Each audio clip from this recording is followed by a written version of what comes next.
고집과 신념의 차이가 무엇일까 찾아봤더니 둘 다 동일한 것은 자기의 주장 생각을 끝까지 고수하는 것, 이것은 동일한 것이고, 차이점은 고집은 자신의 생각이 무조건 옳다고 주장하며 다른 사람의 의견을 들으려 하지 않기 때문에 결과적으로 갈등이 커지고 문제가 장기화된다고 합니다.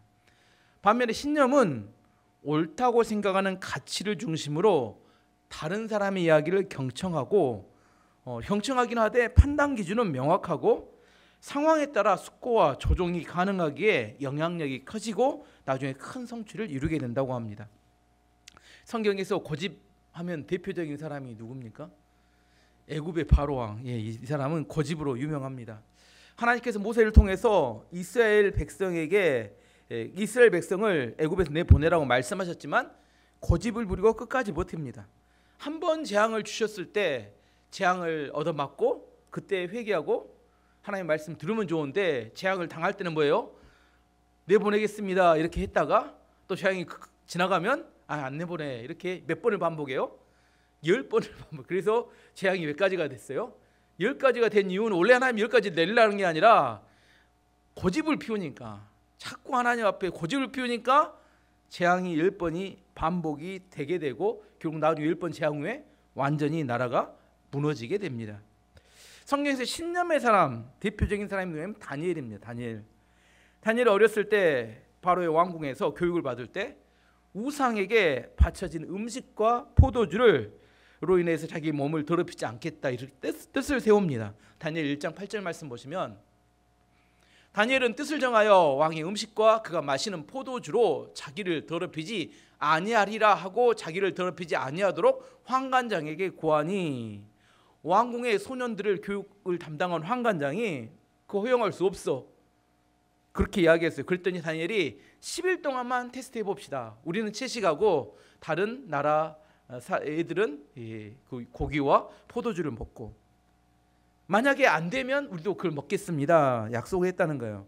하지만 다니엘과 세 친구들이 10일 후에 보니까 건강 상태가 훨씬 더 좋았습니다. 결국 환관장이 허락하게 되고 그들은 그 왕의 음식과 포도주를 먹지 않게 됩니다. 우리는 고집을 부리면 안 되고 신념은 지켜야 합니다. 오늘 본문에 블레셋 사람들이 이스라엘과 전투를 해서 승리하고 뭘 뺏었어요? 언약궤를 뺏어 갖고 왔어요.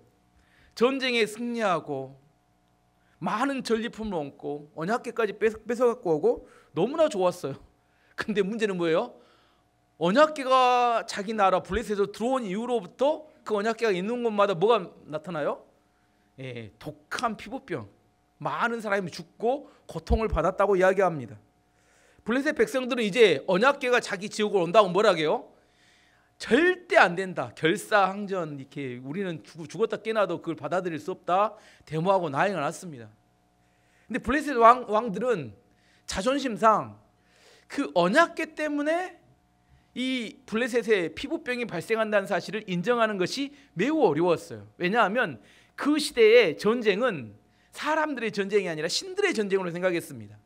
블레셋과 이스라엘이 전쟁한다는 것은 이스라엘의 하나님과 블레셋 다곤신이 전쟁해서 그 자기들이 전쟁에 승리했기 때문에 누가 승리한 거예요? 다곤신이 우리에게 승리를 줬다 이렇게 믿었는데 전쟁에서 승리를 했는데 언약궤가 들어와서 그 나라를 초토화시켜 버리니까 언약궤의 하나님을 자기들이 인정해야 돼요. 언약궤 때문에 이 나라가 이 지경이 되었다 인정해야 됩니다. 심지어 다곤 신전에 놔뒀더니 다곤 신상이 어떻게 해요? 그 앞에 절을 하고 목이 부러지고 팔이 부러지니까 이건 말도 못하고 누구한테 말도 못하고 이거 어떻게 해야 될지 감당하기 어려웠습니다. 블레셋 왕들은 여호와 하나님의 언약궤가 강력한 힘이 있다는 사실을 인정하는 것이 죽기보다도 싫었어요. 그래서 안 하려고 버텼는데 몇 개월을 버텨요? 7개월 동안을 버팁니다. 이게 하루 이틀이 아니라 7개월 동안 이렇게 그 전염병이 창궐을 했습니다. 7개월 버텼는데 블레셋 백성들은 점점 공포와 두려움으로 패닉 상태로 빠져 들어가고 있었습니다. 어쩔 수 없이 왕들도 블레셋 백성들의 이야기를 받아들여서 언약궤를 다시 어디로 돌려보내기로? 이스라엘로 돌려보내기로 결정합니다. 1절 2절 말씀 보시면 블레셋 사람들은 여호와의 궤를 7달 동안 자기 땅에 두었습니다. 그 후 블레셋 사람들은 제사장과 점쟁이들을 불러서 물었습니다. 여호와의 궤를 어떻게 하면 좋겠소? 그것을 원래 있던 곳으로 돌려보낼 방법을 말해 주시오. 블레셋 왕들 누굴 찾았어요? 이 다곤 신의 자기의 제사장과 점쟁이들을 불렀습니다. 그리고 야, 어떻게 하면 이거 다시 이스라엘 땅으로 돌려보낼 수 있어? 이렇게 물어봅니다.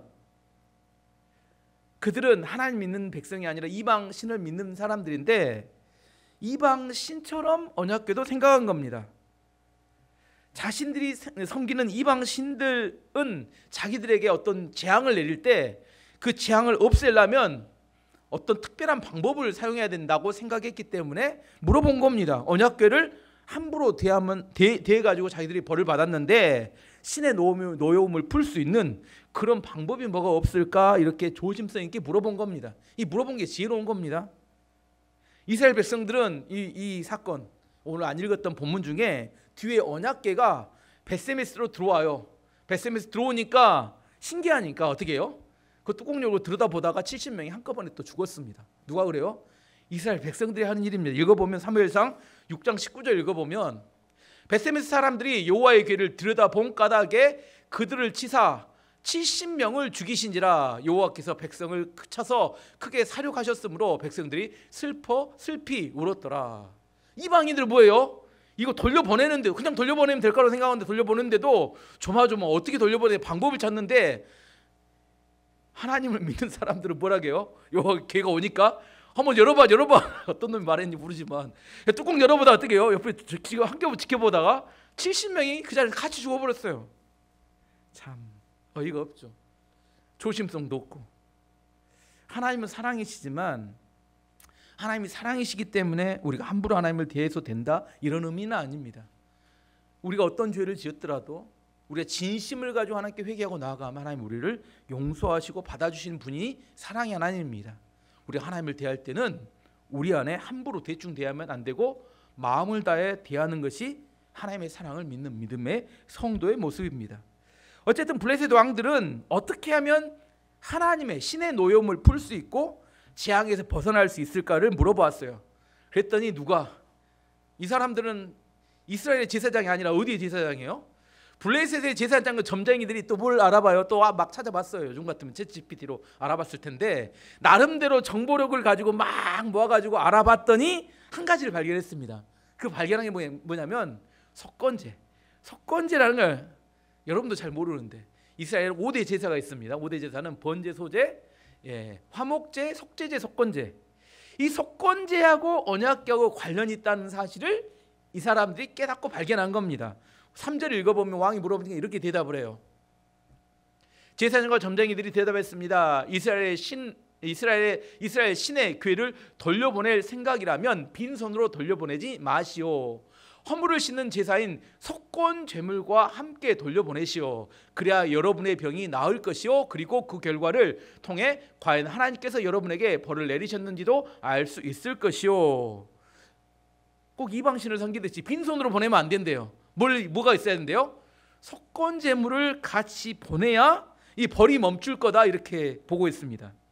그럼 석권제가 뭐냐? 왜 석권제냐?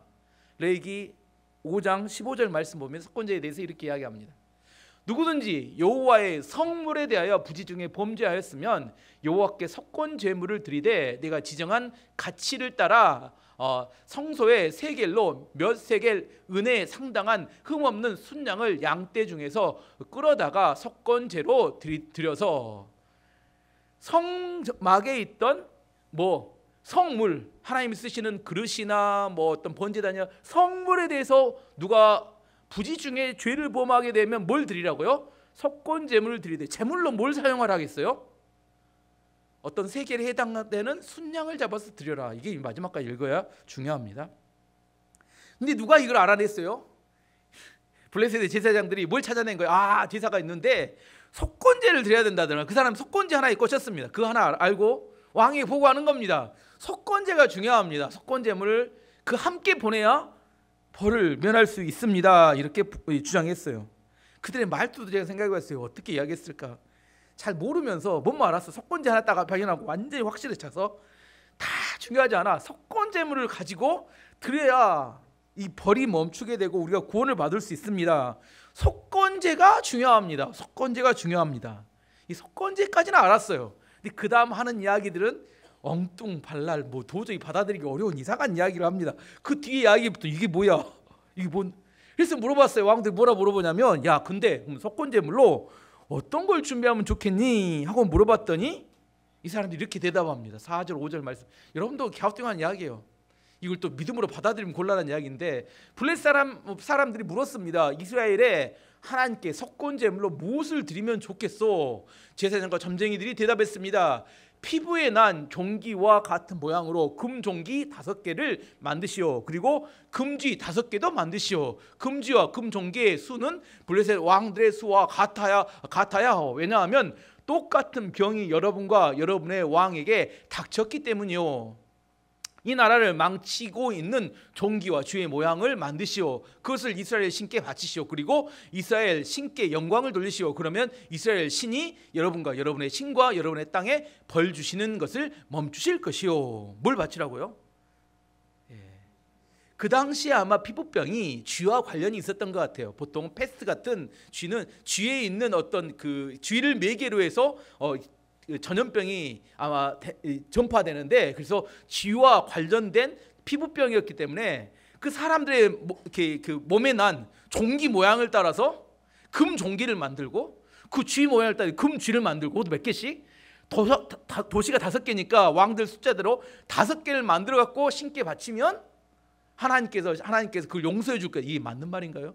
여러분 혹시 레이기나 성경에서 하나님이 금종기나 금쥐를 만들어 바치면 죄를 용서해 주겠다 이런 이야기 읽어보신 적 있습니까? 한 번도 없었어요. 또 이걸 또 진짜 읽고 그런가 이렇게 생각하면 곤란합니다. 이거 안 믿는 사람들이 하는 이야기예요.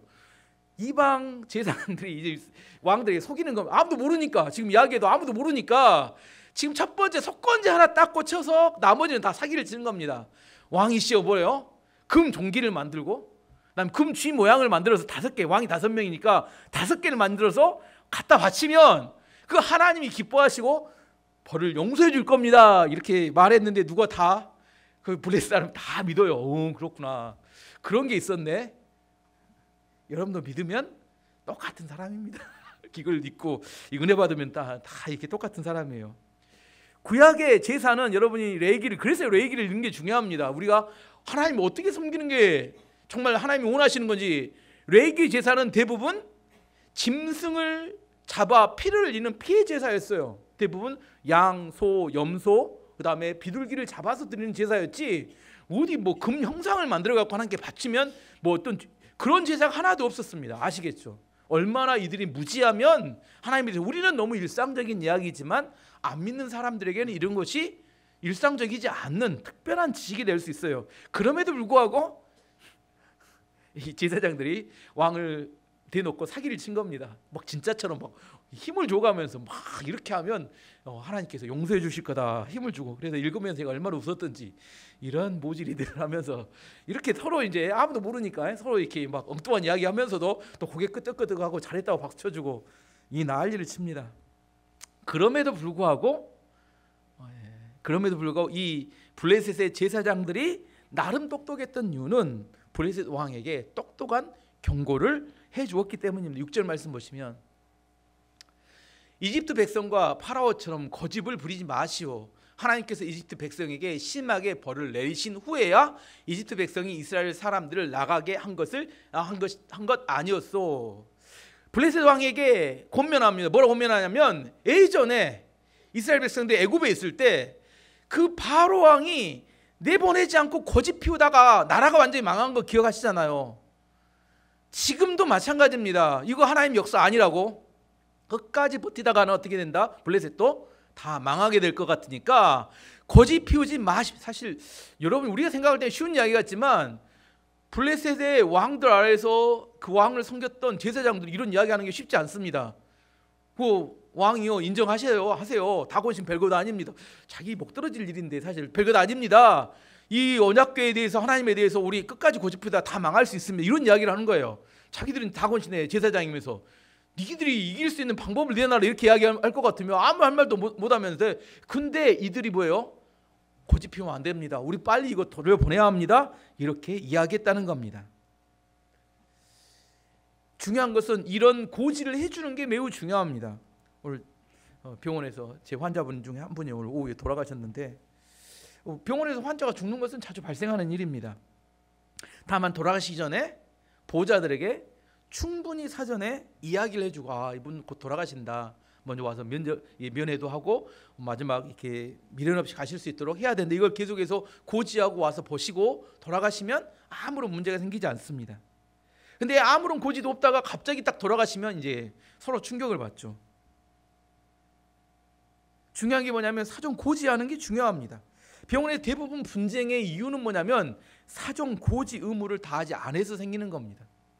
미리 이야기해주면 그들이 준비하기 때문에 아무런 문제가 생기지 않습니다. 마찬가지입니다. 목회자에게서도 가장 중요한 일은 뭐냐면 사전에 고지를 해주는 겁니다. 하나님께서 행하실 일에 대해서 미리 알려주고 준비하도록 해서 준비하게 되면 그들이 준비해야 되는데 준비 안 하면 성도님들 책임이고, 하지만 고지해야 되는데 고지 안 했다면 목회자의 책임입니다. 그 이야기를 에스겔 3장 17절에 19절까지 이렇게 이야기합니다. 인자야, 인자는 에스겔을 말하는데, 내가 너를 이스라엘 족속의 파수꾼으로 세웠으니 너는 내 입의 말을 듣고 나를 대신하여 그들을 깨우치라. 가령 내가 악인에게 말하기를 너는 꼭 죽으리라 할 때, 하나님께서 어떤 사람에게 악인은 죽으리라고 말할 때 내가 깨우치지 아니하거나 말로 악인에게 알려서 그의 악한 길을 떠나 생명을 구원하게 하지 아니하면 그 악인은 그 죄악 중에서 죽으려니와 내가 그의 핏값을 내 손에서 찾을 것이고, 내가 고지하지 않았다면 너에게서 그 찾을 것이고, 내가 악인을 깨우치되 그가 그의 악한 마음과 악한 행위에서 돌이키지 아니하면 그는 그의 죄악 중에 죽으려니와 너는 내 생명을 보존하리라. 고지를 잘하면 너는 책무가 없어진다. 그렇게 이야기합니다. 우리에게는 하나님께 주신 복음을 전할 책무가 있습니다. 우리 가족과 우리 주변 사람들에게 분명히 복음을 전해야 합니다. 전하고 나면 책임은 우리 것이 아니에요. 하나님께서 그 사람이 책임져야 됩니다. 다행스럽게 블레셋 왕들은 이 제사장, 블레셋 제사장들의 이 고지, 경고에 대해서 받아들여서 어떻게 하기로 해요? 그 언약궤를 돌려보내기로 결정합니다. 그런데 블레셋 제사장들과 블레셋 왕들이 끝까지 돌려보내는데 잔머리를 씁니다. 꼼수를 써요. 어떤 꼼수를 쓰냐면, 이게 인간의 죄성인가 제가 읽으면서 인간이 이렇구나. 악마는 어디가 있냐면 디테일에 있습니다. 디테일에. 마지막 끝에 어떤 꼼수를 쓰는지 봐보면 7절에서 9절까지를 봐보면, 여러분은 새 수레를 만드시오. 그리고 새끼를 낳은 지 얼마 안 된 젖소 2마리를 준비하시오. 그 젖소는 아직 멍에를 메어 본 적이 없는 것이어야 하오. 그 젖소들을 수레에 메고 새끼들은 집으로 돌려보내시오. 새끼들이 자기 어미를 따라가게 하지 마시오. 여호와의 궤를 수레에 올려놓으시오. 그리고 금 종개와 금 쥐들도 상자에 담아 궤 곁에 두시오. 그것들은 여러분의 죄를 용서받기 위하여 하나님께 드리는 속건 제물이오. 수레를 곧장 앞으로 나아가게 하시오. 그리고 수레를 지켜보시오. 만약 수레가 이스라엘 땅 베세메스 쪽으로 가면 우리에게 이 큰 병을 주신 분은 여호와가 확실하오. 그러나 만약 수레가 베세메스 쪽으로 가지 않으면 이스라엘의 하나님이 우리에게 벌을 주신 것이 아니라 우연히 우리가 병들게 된 것으로 보면 될 것이요. 무슨 말이냐면, 블레셋 왕과 제사장들이 그 준비를 합니다. 뭐를 준비해요? 첫 번째, 수레를 준비합니다. 새 수레를 만들었어요. 두 번째, 새끼를 막 낳은 젖소 2마리를 준비하게 합니다. 근데 이 젖소는 수레를 몰아본 경험이 한 번도 없는 젖소였어요. 세 번째, 그 수레 위에 언약궤와 금 종기와 금 쥐를 만들어서 넣은 그 상자를 담게 했습니다. 그리고 이스라엘 베세메스로 곧장 가도록 했습니다. 그러면 서로 이야기하는 겁니다. 뭐라고 이야기해요? 이 소가 수레를 몰고 곧장 어디로 가면, 베세메스로 가면 이건 하나님의 역사고, 혹시 좌로나 우로나 치우치게 되면 이건 우연히 질병이 발생한 것이다. 이렇게 서로 이야기했다는 거예요. 무슨 의미예요? 끝까지 하나님이 행하신 거 아니라고 인정하고 싶지 않아서 버티고 싶어서 아주 까다로운 조건을 달아놨어요. 아주 실제로는 거의 불가능한 조건입니다. 설명해 보면 이렇습니다. 첫 번째, 새끼를 막 낳은 젖소, 젖을 주고 있는 젖소에게 수레를 몰아가면 어떻게 돼요? 뒤에서 새끼가 울면 엄마가 어디를 돌아봐요? 뒤를 돌아보면 앞으로 가겠어요? 전진해 가야 되는데, 첫 번째는 새끼를 막 낳은 젖소로 그 수레를 몰라는 겁니다. 두 번째, 수레를 한 번도 몰아보지 않은, 수레를 한 번도 안 몰아봤는데 그 수레를 몰으라고 한 거예요. 이게 뭐 가능하겠어요? 운전면 없는 사람한테 운전하라고, 살인이죠 이거. 그렇게 하라는 이야기가 똑같은 거죠. 세 번째는 한 마리가 아니라 두 마리에게 이 수레를 물라고 한 겁니다. 한 마리가 몰아도 쉽지 않은데 두 마리가, 경험도 없는 애들이 보조를 맞추는 게 쉬울까요? 진짜 어려운 일이죠. 네 번째는 그때 당시에 아스팔트로 포장된 도로가 있었을까요? 베세메스로 가는 도로는 뭐예요? 비포장, 울퉁불퉁. 근데 수레를 메고, 수레가 이렇게 상자를 싣고 소들이 이렇게 두 마리가 가는데 이게 똑바로 가겠습니까? 울퉁불퉁해서 자빠지겠어요? 이 자빠질 수밖에 없죠. 구약의 레위기를 보면, 그래서 언약궤는 항상 수레로 이동하는 게 아니라 제사장들이, 레위 지파들이 어깨에 메고 이동하도록 하나님이 명령하셨습니다. 한 번도 수레에 메보라고 물에 수레에 메서 이동하게 하지 않았어요. 근데 누구 아이디어예요 또 이게? 그 잘난 블레셋의 제사장들이 또 생각이 낸 겁니다. 야, 수레를 만들어서 이동하면 좋겠다. 아무튼 얘들은 헛다리 짚는데 하나만 피필이 꽂혔어요. 석권제. 이거 하나만 꽂히고 나머지는 다 헛소리야. 다 헛소리야, 다 헛소리. 수레를 만들어 딱 이동하는데, 이 수레를 만들어서 이동하면 안 되는 거 사무엘 하에 6장에 보면 나오죠. 다윗이 언약궤를 수레로 이동을 시켰어요. 수레를 이동시키는 동안 소들이, 수레가 엎어질라 가자 함께 가던 우사가 넘어지려는 수레를, 언약궤를 붙잡죠. 그 순간 하나님이 심판하셔 우사가 죽어버립니다. 깜짝 놀랐죠. 나쁜 의도가 아니었는데 왜 그 문제가 생겼냐면, 언약궤는 반드시 레위 사람들이 어깨에 메고 이동해야 되는데 수레를 통해 이동했기 때문에 발생한 문제였습니다. 100% 실패할 수밖에 없는 계획을 딱 세워놓고 뭐라고 해요? 자기들끼리 이거 똑바로 안 가면 누가 이렇게 뭐라고요? 우연히 질병이 발생했다. 이거 지금 조건을 다 안 되겠다. 다 세팅해놓고, 도저히 안 되는 세팅이에요. 도저히 일어날 수 없는 그런 일을 해놓고 이거 안 되면 우연이고, 이거 그대로 되면 하나님의 역사다. 정말 그 인정하고 싶지 않아서 몸부림을 치는 겁니다. 근데 놀랍게도 이 막 낳은 젖소 이렇게 두 마리가 반드시 가서 베세메스까지 정확하게 이렇게 수레를 이동합니다. 12절 말씀 보시면, 그러자 소들은 베세메스 쪽으로 곧장 갔습니다. 오른쪽으로나 왼쪽으로 치우치지 않았습니다. 블레셋 왕들은 소의 뒤를 따라 베세메스 경계까지 갔습니다. 왜? 블레셋 왕들이 끝까지 뭐 할 일이 없어서 5명이 두 몰려다니면서 끝까지 베세메스까지 이렇게 가가지고 넘어간 걸 봤을까요? 이 사람들은 확신했어요. 절대 못 간다. 절대 못 넘어간다. 반드시 자빠지고 넘어지고 어디로 셀 거다. 끝까지 쫓아갔는데 어떻게 해요? 그렇게 가보네. 오씨, 깜짝 놀래. 얼굴이 하얘져. 왜 얼굴이 하얘져요? 인정하고 싶지 않은데 하나님의 역사라는 것이 모든 증거를 통해서 다 나타나 버린 겁니다. 아마 이 5명의 왕이 살아있는 동안은 절대 이스라엘을 침략해 오지 않았을 거예요. 왜? 그때 질려서 이스라엘 하나님의 능력이 얼마나 대단한지를 그때 경험했던 이 5 왕들은, 그들이 살아있는 동안은 절대 내가 이스라엘은 공격하지 않고 그들끼리 살았을 겁니다. 우리가 전쟁하거나 누구랑 싸우거나 우리가 누구와 경쟁할 때 꼼수나 상대의 실수로 내가 이기게 되면 반드시 상대는 다시 준비해서 반격을 해옵니다. 하지만 상대가 가지고 있는 모든 방법을 동원해서 공격했음에도 불구하고 그들이 이기지 못하면 전투의 의지가 꺾이게 되고 진짜 승리하게 됩니다. 예를 들어서 예수님의 십자가의 사건은 악한 마귀가 자기 모든 수상 방법을 다 썼어요. 일단 돈 주고 사람 매수했습니다. 가룟 유다 매수하고 군중들 매수해가지고 십자가 못 박아라 했습니다. 돈 주고 사람 매수했습니다. 불법 재판으로 밤새도록 3번 재판을 해가지고 예수님을 사형언도를 내렸습니다. 그리고 마귀의 가장 큰 무기였던 죽음으로 예수님을 죽였어요. 십자가에서. 근데 그들의 모든 방법을 다 동원했는데 3일 만에 하나님 예수님을 죽은 자 중에서 살려내신 겁니다. 악한 마귀의 모든 방법을 동원해도 하나님의 능력을 막을 길이 없었습니다. 이게 십자가의 승리입니다.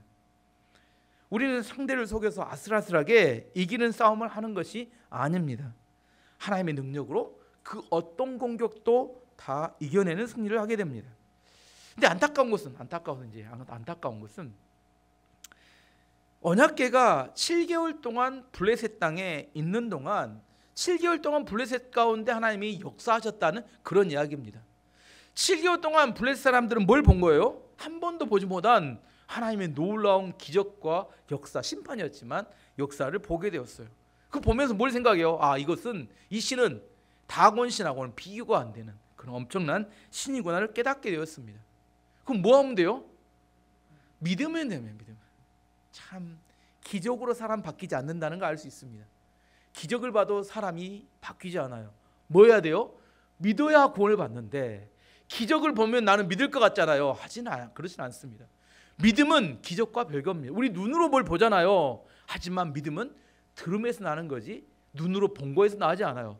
7개월 동안 블레셋 땅에 언약궤가 머물면서 엄청난 기적과 놀라운 일들이 일어났지만 그들은 하나님을 믿지 않았습니다. 그들이 만약 그 기간 동안 하나님을 믿었다면 그들은 새로운 하나님의 백성이 되었을 것인데 그들은 믿지 않았어요. 역사적으로 볼 때 로마 제국, 천년의 로마 제국이 AD 500년경에 북쪽에 있는 게르만족과 고트족 같은 야만 민족에 의해서 무너집니다. 로마가 이렇게 붕괴해요. AD 500년경에.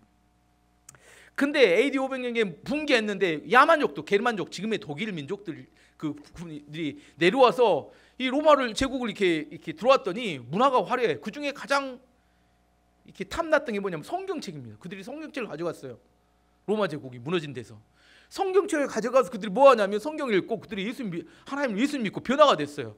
그래서 그 북쪽에 있는 독일과 그 프랑스 그쪽에 있는 민족들이 세운 나라가 뭐냐면 신성 로마제. 신성 로마가 아니에요. 독일이 있는 독일 지역의 나라인데 이게 신성 로마 제국. 자기들은 성경을 보고 예수 믿고 이제 로마 제국을 따른 새로운 믿음을 가진 로마 제국을 만들어. 그 신성 로마 제국을 만듭니다. 뭐냐면 우리가 생각할 때 하나님의 나라였던 로마 제국이 무너지면 더 이상 하나님의 나라가 없어질 것 같은데 그 무너지니까 더 믿음이 좋은 신성 로마 제국이 세워지더라는 거예요. 어떤 사람이 하나님의 백성입니까?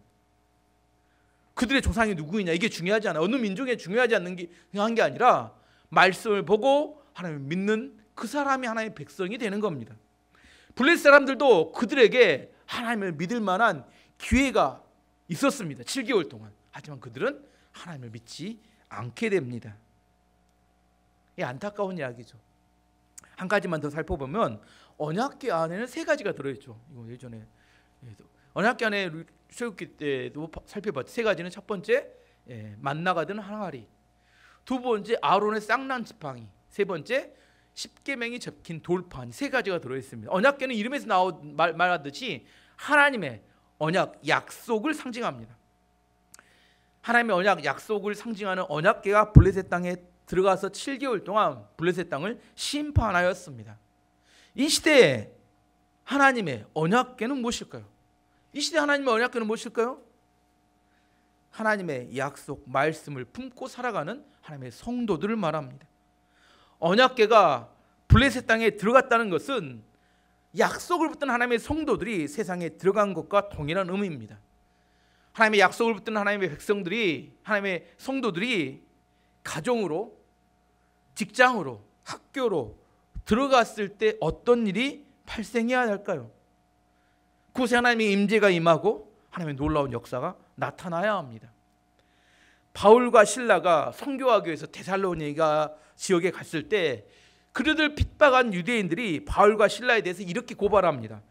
사도행전 17장 6절 말씀 보시면 발견하지 못하며 야손과 및 형제들을 끌고 읍장들 앞에 가서 소리질러 이르되 천하를 어지럽게 하던 이 사람들이 여기도 이르매. 뭐라고 이야기하면 이 사람들 바울과 실라 뭐라고 하냐면 천하를 어지럽게 하던 이들, 이렇게 바울과 실라 이야기합니다. 영어로 보면 업사이드 다운이에요. 위를 아래로 뒤집어 버린다. 그래서 세상을 뒤집는 사람이 여기 이르렀다는 겁니다.